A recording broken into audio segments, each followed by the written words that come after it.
Welcome to step number 4, build relationships and your ecosystem. Now, obviously you have been going through the previous steps. So step number 1 was actually working out how long it's going to take you to actually move your offline service to online. Step number 2 is really heavily getting yourself involved in that research process and just making sure that you have identified a place for your offline business to be in the online space, and you feel confident enough that this is certainly a project for you to invest your time, effort and energy into. Step number 3 was actually going through the whole nuts and bolts through the built to last service system. So basically taking you through the front end, which is the traffic generator part of the system, and then onward to your sales process, and then onward as a third stage, it's then your service delivery. So I hope I didn't lose you too much in that last video, in that last training, because there was a lot of stuff in that video. And in all honesty, us traditional offline business owners, because I've been there before with my 4 offline indoor cycling studios, the whole online world can be quite alien, very new, and quite sort of technical, and a load of jargon can be thrown at you. And for me, in all honesty, it did take me a while, because you need to sort of retrain your way of thinking when it comes to marketing and how you do things. It's a very different space, the offline to online space, and I've made that transition. It's definitely not impossible. I believe that any offline business owner can do this and can make that transition. And it's people like myself as business coaches who are there to guide you. So if you've got any questions along the way, then please let me know in the Facebook group.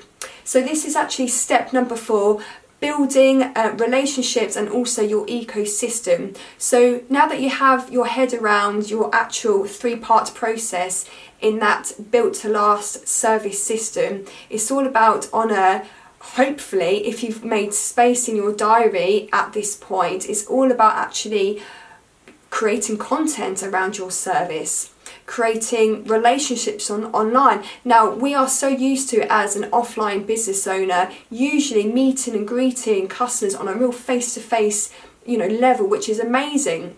And in all honesty, conversion rates are a lot higher when you're meeting someone on a one-to-one basis, because naturally you can feel someone's energy, you can actually rapport very well off the other person, and it's just a nicer experience. However, in the online space, your conversions will naturally drop just because it takes a long time, or it's definitely a learning process for your potential clients to get to know, to like you, to trust you, and to see whether your offline service is something that they want to invest into as an online service.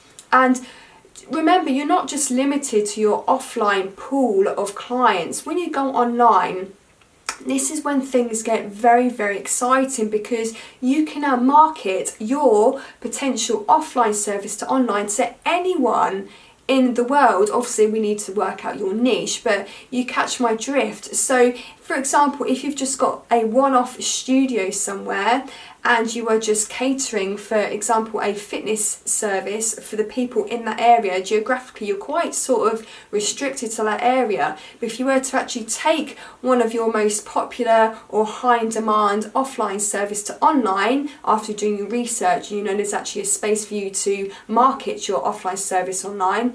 Imagine when you multiply using the power of online traffic generating concepts and strategies, like Facebook and YouTube, depending on where your clients are. You have an absolute huge opportunity to make more money, to put your message out there, to really make strides with what you've always wanted to do. There's obviously a reason why you initially created and started your offline business in the first place. Most offline business owners are in business because they're passionate about something. They really just want to help someone through something. And once you iron out all the right creases, and you've actually modified a very ready, well-made, packaged service online, you can just completely go out there to the masses. So it's just crazy, guys. The potential is huge and it's so exciting. So again, I'm hoping that the following video, because there will be quite a few training points I'm going to walk you through when it comes to the next stage of this course, building relationships and also your ecosystem. But when you start to see how you can do this online, things will start getting easier, and also you'll become to really enjoy creating your content around your online service, and then you can see how it works online and the power of actually marketing your online service. So if you've got any questions, as always, feel free to find me in the Facebook group, and more to come after this. Hello, welcome back, and in this video I'm going to be talking to you about building relationships online and your ecosystem.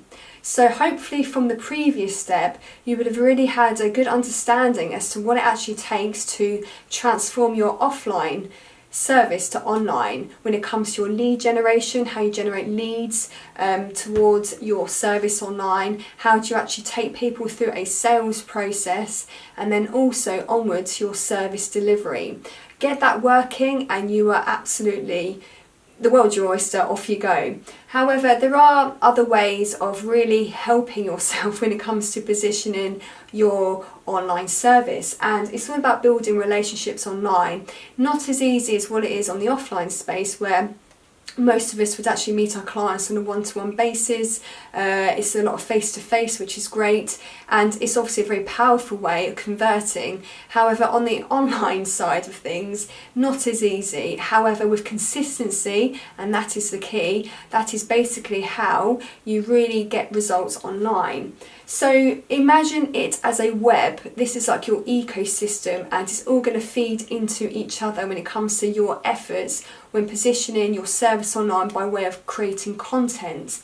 Now, I've written some notes here. Feel free to grab your pen, paper and that cup of tea, and I'm going to walk you through. I always suggest to my clients to actually build a YouTube channel. Not for views and getting loads of subscribers, obviously that's handy, but more so as a library of your online assets. Imagine building a house brick by brick. Every video that you produce, and when you position it correctly and optimize it very well for SEO, then this becomes your library, and people can go to your YouTube channel as a source of information. And when you have, like, for example, your lead magnets, your free offer at the bottom of each video, and you've got other videos complementing your overall free lead magnet, then it becomes a very valuable place to create your content. So this is like your home, your hub, and I obviously go through my clients how to optimize their videos to really maximize their efforts when creating content there. But you know, feel free to write this down as a YouTube video. And then basically what you can do from your one YouTube video that you've created, you can then email your email list. And then you can email people in your messenger bots as your contacts in messenger bots. You can then send your YouTube video and create a YouTube post out of it. Or you can actually use your Facebook closed group to actually host and position your YouTube video that you've created. Or it could be that you actually put your YouTube video on your personal profile. A good trick there, a good key to position yourself and your business, is to actually on your personal page max out to 5,000 contacts, 5,000 friends. So that would be give you instant positioning. If your business page, for example, hasn't got that many thousands of likes, absolutely fine. There are always other ways of doing things, especially when you're starting out. You can actually max out to 5,000 and get results that way, especially if you're posting regularly on your Facebook channels. And then you can actually convert your YouTube video into a blog as well. If you're not keen on writing or you're not keen on making videos, I would suggest to work on one of the two, if not both. Obviously you can do paid marketing efforts like we discussed in the previous video. However, organic is very, very strong. It is the long game as well when you're doing organic. However, to do both would be excellent. To do one or the other, okay, fair enough, you've still got a good start, but yeah, obviously this is like the heavy lifting stuff. This is where you're going to need some time. So maybe you can delegate this sort of these sort of tasks to one of your employees in your offline business. But going back to a blog, let's say you've done a blog, and you can branch out here as well, because you can actually post your blog into 5 forums. Yes, forums still exist out there, and you can actually add value and add comments onto 5 blogs similar to your blog, or you could actually post your blog into 5 possible Facebook groups depending on the area that you're actually in. So you can see how this sort of branches off, like that one YouTube video can actually be repurposed into many content ideas, and you can transform it and plaster it onto other social media platforms as well. So if we got here, SP, sales process, we touched up on this as the stage 2 in the previous video, where you've got challenges and webinars and trainings and workshops and joint ventures and video series. Let's say you don't get any conversions. Remember, we are working on a 3 to 5% conversion when it comes to your sale process, but let's just say that you don't get any conversions when you are offering these as a type of sales process. It doesn't matter, because what you would do is say after the challenge, you can say, well, just join my YouTube channel, and then obviously from your YouTube channel you can then sprout people off to these different types of avenues as well online. Let's say no one buys off your webinar, but you can direct them to your Facebook group, and that's where you're always continuing adding value in anyway. So they may not have been ready to buy at that time of you doing your webinar or your challenge, but they might have the opportunity, or they will have the opportunity to buy at a later date, because you're now putting them into your network. Especially when it comes to emails, this is where you make money off the back end again. This is where the money is in the fortune, in the follow-up. So always build on your email list, always keep nurturing that email list, always build on your sequences, your emails. Feel free to send out blasts as well. Again, I want this video to be an overview. There's obviously very critical points in each sort of like area, but this is again just an overview. Let's say no one buys your offer at the end of your sales your training. My cat's trying to come out. Let's say no one buys out of your trainings, but you can obviously just direct them again to maybe a messenger bot flow sequence.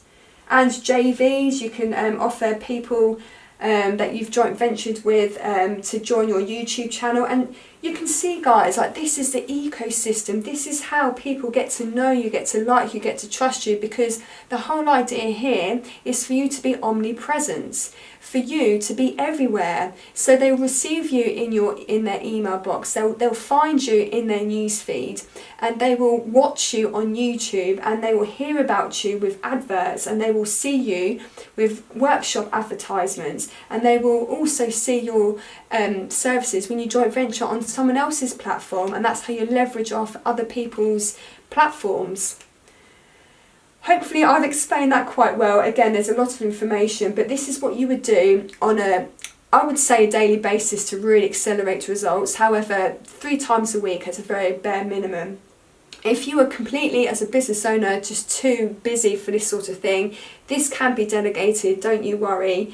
Obviously this needs to be done, it doesn't need to be done by yourself, but certainly it needs to be coached by someone in order to get it right, for you to know what to do on a daily basis, or definitely a consistent basis. The key again is always to be consistent with your marketing efforts, especially when online, because that's how you get to how your audience goes from cold, warm to hot, and how they get to know you, get to like you, get to trust you enough to then buy into you and your service. So alright then guys, that's enough in this video. If you've got any questions, as always, find me in the Facebook group, and I will see you in the next video.